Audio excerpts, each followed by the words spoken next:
any apology from anybody. What I am demanding is the return of assets. From this day forward, it's going to be only America first. America first. Tout le monde nous disait que c'était impossible. Everyone said it was impossible. Mais ils ne connaissaient pas la France. They didn't know France. The 72nd session of the United Nations General Assembly held in New York is perhaps one of the most anticipated meetings of world leaders this year. Being the democratic heart of the UN, the Assembly provides a forum for decision-making where all 193 member states each have a single vote, unlike the Security Council, which is dominated by the 5 permanent members. On Global Arena this week, we're turning our attention to Donald Trump's controversial debut speech at the UN General Assembly, which has started raising some dust, as well as President Muhammadu Buhari's address, which has attracted mixed reactions back at home. I am Nifemi Oguntoye. Thanks for joining us.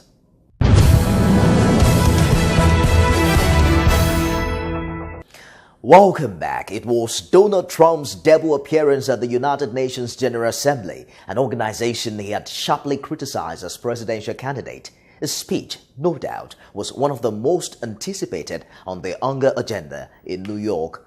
Trump did not disappoint as he came down hard on the leadership of Iran, Venezuela and Cuba, denouncing socialism and condemning uncontrolled migration in his 41-minute address. Perhaps his biggest moment was calling North Korea's leader, Kim Jong-un, a rocket man on a suicide mission, threatening that the United States will totally destroy the country if it fails to stop its nuclear program. Welcome. The United States has great strength and patience, but if it is forced to defend itself or its allies, we will have no choice but to totally destroy North Korea. Rocket Man is on a suicide mission for himself and for his regime. The United States is ready, willing, and able, but hopefully this will not be necessary.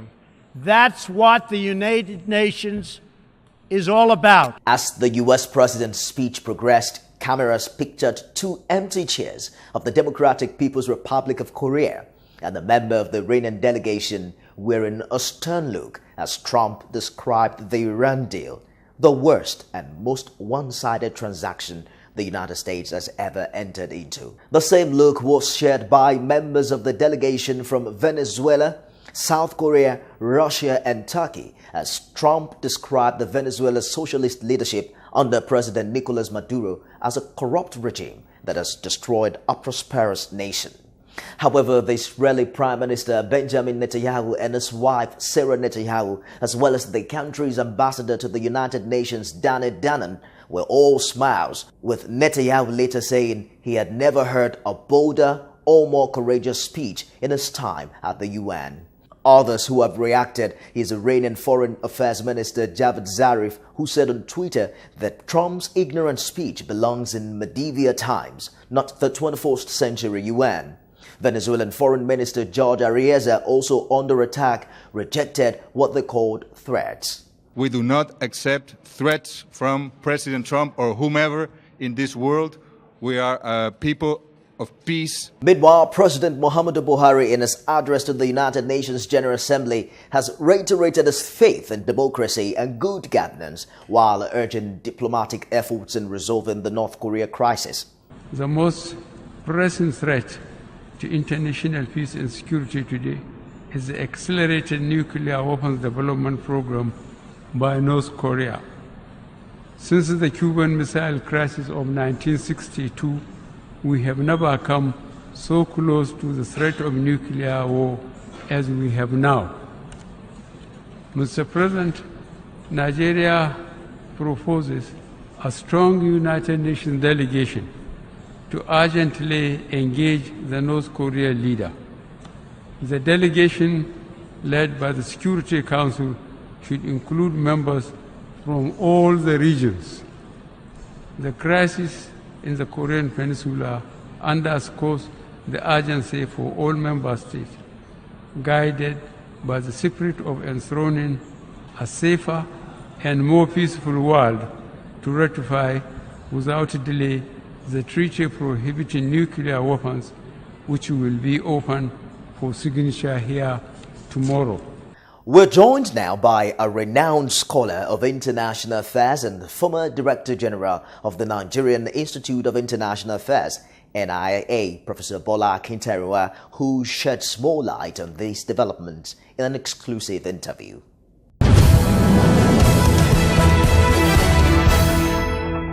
Professor Bola Akinterinwa, thank you for joining us on Global Arena. It's a pleasure to be here. Thank you. Glad to have you come. Now, Donald Trump's debut speech at the United Nations General Assembly did stir some controversies. Some are of the opinion that his gospel of putting America first contradict his praise of the United Nations as being a body that brings together sovereign states to solve the world's problems. What are your thoughts about this? There are many ways of looking at it. The first way is to admit that in helping to solve the problems of other sovereign states, the United States should be the leader, the vanguard. So America first. So that will imply that America will be the first in championing, the quest for solutions to problems of humanity. For Trump, it's different. It's about putting the American citizens first.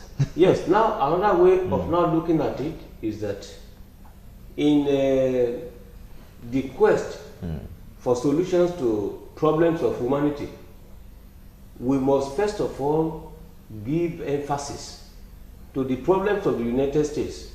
Get solutions to the problems of America first before you think of the problems of others. The issue now is that if you are preaching that gospel a la Americana, then you cannot single out a country like North Korea, because North Korea is also putting its may country not be first. strong, all right, but it is independent and it is also sovereign.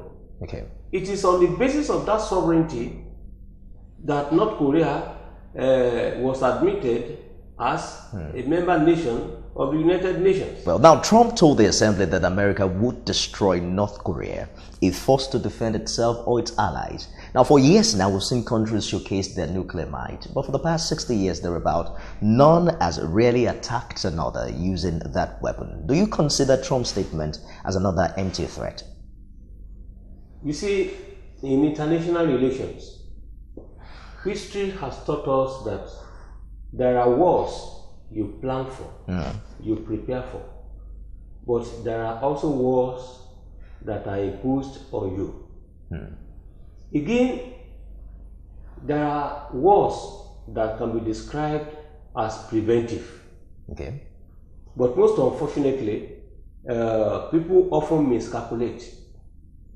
I give you a quick example to make you appreciate the implications of what Donald Trump had said. You know, during the Second World War, there is what the Americans call the little man, and what they also call the fat man. Analysts will prefer to call it Hiroshima and Nagasaki. What is it about? It is simply that the Japanese, in an attempt to prevent the United States from entering into the Second World War on the side of the Allied countries, decided to bomb Pearl Harbor, United States Harbor, Naval Harbor.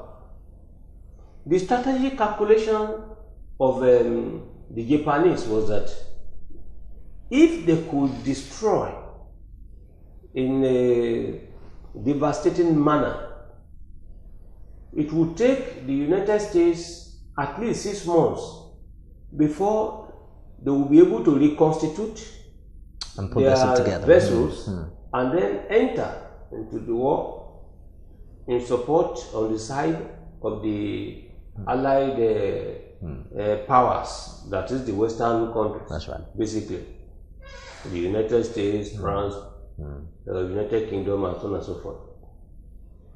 But the major problem was that the Japanese were completely ignorant of the fact that the United States had already developed atomic bombs. Would you say the world learned its lesson, and that the way we are now, not countries going to attack using nuclear weapon first? Yes, I decided to give you this narrative because we are now saying that, look, for over years people have been threatening, but no war. All right. I've given this to let you know that, yes, the world learned a lesson, first of all. The lessons are many. The first one is that you cannot take for granted any enemy because you don't know its capacity. People learn the lesson that, look, don't take your interlocutor or the enemy for granted. So when people are talking, threatening, people will need to accommodate, to be persevering. Let's take a look at the sanctions that we've seen now. We've seen sanctions on the North Korea by the UN, the US, South Korea, Japan, and even the European Union. Do you think that enforcing a stiffer sanction on North Korea is the way to its nuclear disarmament? No, it wouldn't work. You see, most unfortunately, many countries of the world, including Nigeria, they don't have a well-identified, well-defined foreign policy focus. Countries that have focus, all right, when they articulate the direction of their foreign policy, they stick by it. So whether you want to sanction or not wouldn't matter. Now, North Korea falls within the category of a country with foreign policy focus. Their focus is that, look, there wouldn't be any room to be taken unawares. We will not allow any country in the world to embarrass us. That's right. To take advantage of our situation. So in this case, before deciding to ignore international law, right, they decided on the path of self-preservation. You are of the opinion that sanction is not going to work. President, it will only strengthen, and it has been strengthening. Not Korea. You intimidate. So in this case, if you want to use a manu-military approach, in that case, please, I have always argued, what is the need for a judge, a magistrate, a Supreme Court judge, threatening a suicide bomber of a death sentence when the suicide bomber left his home already, prepared to die. To go and die? Well, our President Muhammadu Buhari, suggested a diplomatic solution to this challenge. How can diplomacy work with the kind of statements we've heard from the US President at the floor of the UN General Assembly? I think he cannot be more correct. You see, the situation where we are now is that in Nigeria, for instance, emphasis is not even placed on citizen diplomacy. There are some authors, some scholars have identified 9 ways of dealing with international questions. The most important one is the official diplomacy, which is referred to as track 1 diplomacy. Okay. All right, involving government to government stakeholders. The second, which is most important, is citizen diplomacy, that is people to people. Now, official diplomacy, that is government to government, has failed. So, and I want to agree with our own PMB that in light of the failure of official diplomacy, we should try he put it, just say, let's go the diplomatic way. But diplomatic way has different levels. Okay. So and I'm looking at the second level, which is the people to people. Okay. Now, Donald Trump in America is an issue, even for the American people themselves. So you need to empanel or empower a group of seasoned, retired diplomats on both sides to meet and negotiate, to discuss the implications, and then the people can now compel their leader. All right, because a leader, a president, is acting on behalf of his own people. But if the people are now saying, look, we want it this way, that will be better. Professor, we're rounding up there, and I want us to be able to discuss a couple of other issues. Let's come down to Africa. At a launch that Trump attended with African leaders, he was quoted to have said, "I have so many friends going to your countries trying to get rich. I congratulate you. They're spending a lot of money." Many people have said that, even though he said that jokingly, it's been criticized for painting an image of exploitation given the history of colonization in Africa. But let's talk about whether Trump is really ready to work with Africa. Nearly 8 months into his presidency, is yet to nominate an assistant Secretary of State for African Affairs. Both South Africa and Congo are yet to have a U.S. ambassador. What's the body language? You see, Donald Trump, I said earlier, is an issue in the United States. He has more domestic problems than of foreign policy issues. Now, the legitimacy of his election itself is still an issue. Now, the Democrats, even the Republicans themselves, are still discussing the extent to which the Russians have been involved in the general election. That's right. Now, is he a Russian elected president or an American elected president? The issue is still ongoing. Now, the truth is that generally, Africa is not a major component issue in the United States foreign policy.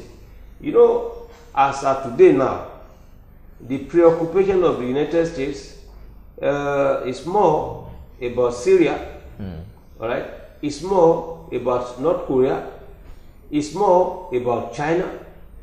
You know, if you look at in terms of strategic calculations, China has a border dispute with Japan. Russia has a border dispute with Japan. Those two powerful countries in that region, now they are more or less also threatening Japan, a major ally of the United States. Now, the United States is very supportive of Taiwan. All right? China is saying, look, at the end of the day, Taiwan is part and parcel. No, it's an integral part of the mainland China. Now, when you look at all these combinations, you quickly discover that Africa cannot be a major issue. Africa is not threatening in any serious manner United States foreign policy.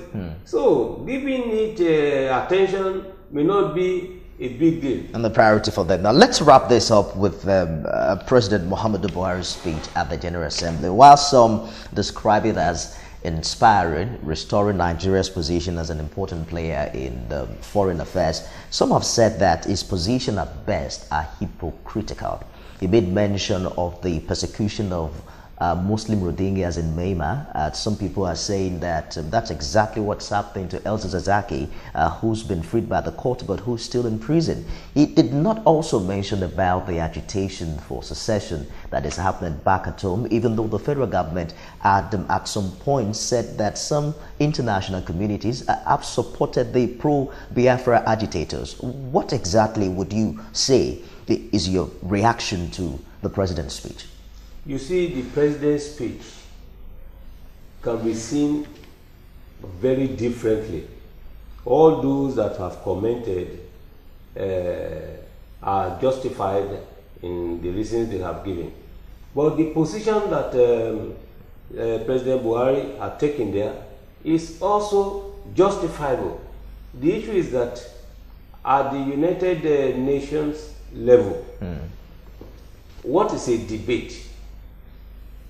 The the United Nations General Assembly meeting is about what they often refer to as United Nations debates.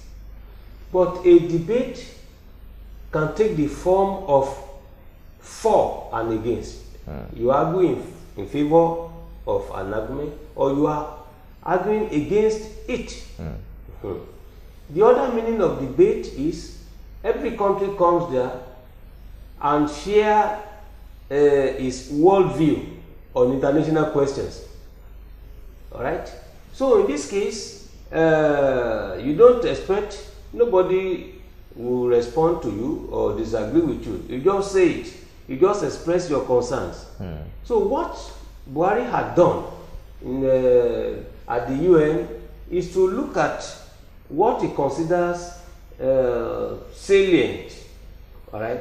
But even Trump made mention of issues back at home. That's why some are worried that the issue of pro-Biafra agitation, for instance, is of international relevance. We know you are right. I'm coming there. You see, the issue is that indigenous people of Biafra, MASO, Movement for the Actual Actualization of the Sovereign State of Biafra, they are on record to have done a letter sent to Donald Trump asking for assistance, recognition, in the belief that since Donald Trump supported Brexit and the British coming out of the European Union, there's possibility that he will support on Biafra. the basis of self-determination, they think that, okay, he should continue with that spirit since he believes in self-determination. That's why. But they also did a letter sent to the United Nations Secretary General. So it is an issue that is there. But you see, when you look at Article 2, Paragraph 7 of the United Nations Charter, it talks about non-intervention in the domestic affairs of another member state. Then, we also know in general international diplomatic practice that at the end of the day, no country will want any constituent part to secede. That's right. It's not done. You can only do it by military fiat, by manu militari, by war, by violence, by belligerence. That's the only way you can do it. So nobody normally likes that. Now, since Buhari doesn't want any secession, now I wouldn't expect him to go there and talk about a controversial issue. What are the options for IPOB now? Because now the Federal High Court has already proscribed them as a militant terrorist organization. You also made mention that the only way to this is by military might. Is that feasible for them? What options do they have? Look, I think the government of Nigeria is making a very fundamental error. Who really is the enemy? Is it the IPOB? Is it Kano? No. You see, wars by proxies, especially during the Cold War, should be lessons for others. IPOB is what I would call the trumpet. But who is blowing the trumpet? There are some outside people in Nigeria, living in Nigeria and outside. Even the federal government accused France, saying France is a supporter. And the French have come back to say, no, we are not. We will be against secession. Even if the French were actually supporting, will the French come out in the open and say they are doing so? It's not done in diplomatic practice. It's not known in diplomatic practice. Every country will deny what it has done. Many countries sponsor terrorist terrorism in international relations, and yet they will come and be condemning it.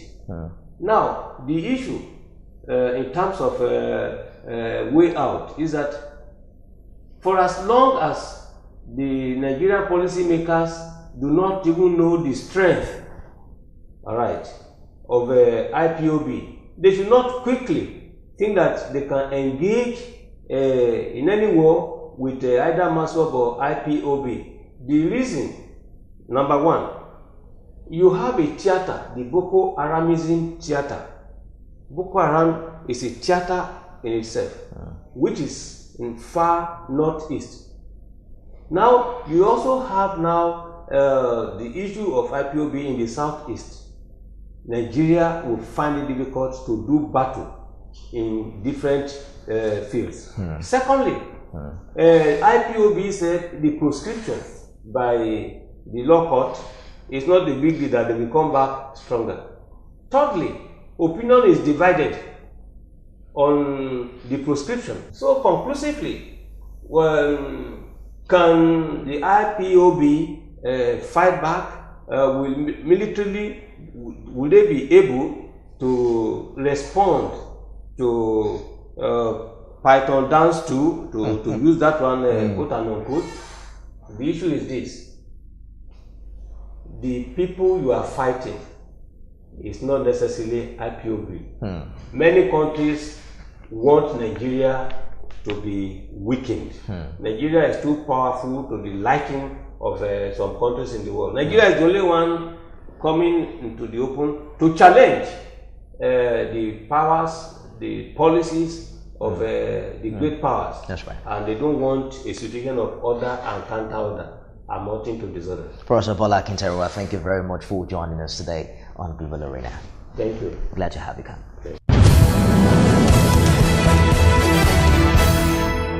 And that's our show this week on Global Arena. The conversation, however, continues on our social media platforms. You can also send an email to galaxytelevision@gmail.com. I'll be back next week, God willing, with another exciting edition. Until then, keep supporting an integrated, prosperous and peaceful Africa. I am Nifemi Oguntoye. Thanks for being there.